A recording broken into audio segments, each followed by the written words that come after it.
En Haïti, nous avons un dicton: la guerre avertie, patouiller Kokobé.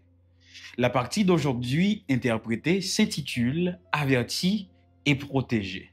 Hier, nous avions parlé de la chute de l'humanité, de nos premiers parents dans le jardin d'Éden.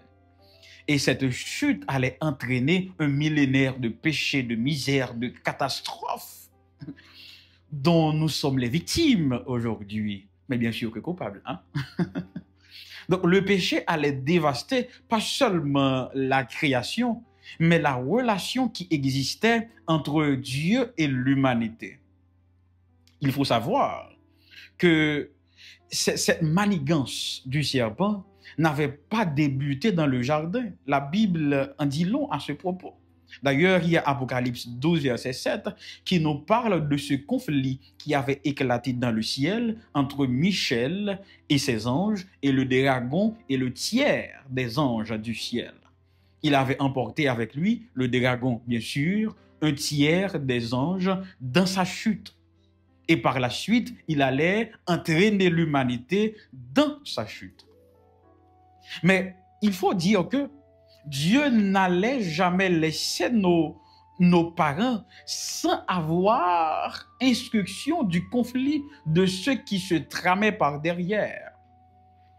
Bon Dieu pas jamais permettre une telle menace à planer sur nos premiers parents sans pas avertir d'avance.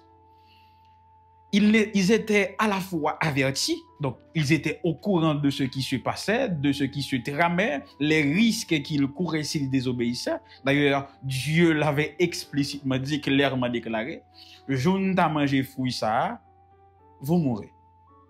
Ils étaient avertis. Ils étaient également protégés. Mais protégés par quoi? Ils étaient protégés par la relation qu'ils entretenaient avec Dieu. Avez-vous compris, chers jeunes? Oui, c'est exactement ça. La relation qu'entretenaient nos premiers parents avec Dieu les protégeait de Satan. Ce qui nous protège aujourd'hui en tant que jeunes des influences de ce monde, c'est notre relation salvatrice, personnelle, intime avec Dieu. Ça qui rapidement veut dire, jeunes qui ont une relation avec mon Dieu, c'est lui-même qui protège des influences monde ça. Et ceux qui n'ont aucune relation personnelle avec Dieu, ils paraissent plus victimes, ils sont plus influençables que d'autres. Même gens avec nos premiers parents, chers jeunes, nous devons nous protéger. Cela va sans dire que dans sa révélation, Dieu nous a avertis des dangers que nous courons, de ce qui se passe par derrière, du grand conflit cosmique, des attaques incessantes de Satan chaque jour. Nous sommes avertis. Nous savons qu'il y a un grand conflit. Nous savons que nous sommes dans le grand conflit. Nous savons que Jésus est mort pour nous, qu'il veut nous sauver. Nous savons également que le diable veut nous emmener dans sa chute, comme il l'avait fait avec le tiers des anges. Nous sommes donc avertis. Mais nous devons nous protéger. S'il y a la guerre, il faut nous protéger. La guerre avait dit, Pati et Kokobé. Si nous sommes avertis, nous devons nous protéger. Et notre seule protection dans ce monde où la violence bat son plein, où l'immoralité se fait roi ou reine, dans ce monde où il nous manque beaucoup de modèles, que ce soit à l'église ou dans le monde, dans ce monde où tout devient sombre chaque jour, seule une relation personnelle avec Dieu peut nous protéger. Et la question que nous nous posons maintenant, c'est comment avoir une relation avec Dieu, ou encore comment entretenir une relation avec Dieu.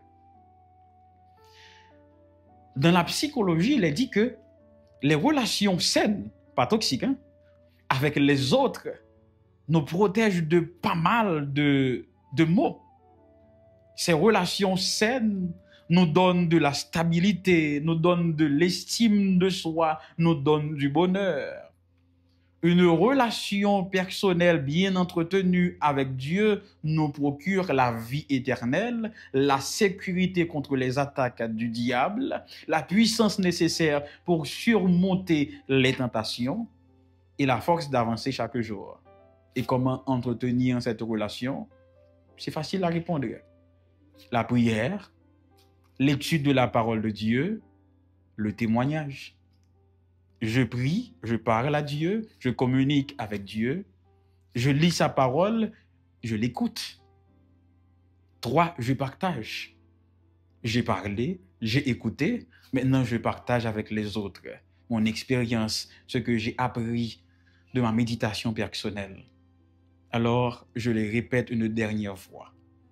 Celle protection de notre monde d'ici là, en tant que jeune, c'est gagner une bonne relation avec bon Dieu. Et bonne relation ça, c'est la prière, étudier parole là, et puis témoigner. Je m'arrête là pour aujourd'hui. Le rendez-vous c'est pour demain, si Dieu veut, à la même heure. Prions ensemble. Père, aide-nous à avoir et entretenir une relation salvatrice et personnelle avec toi dans la prière, dans l'étude de ta parole et dans le témoignage au nom de Jésus. Amen.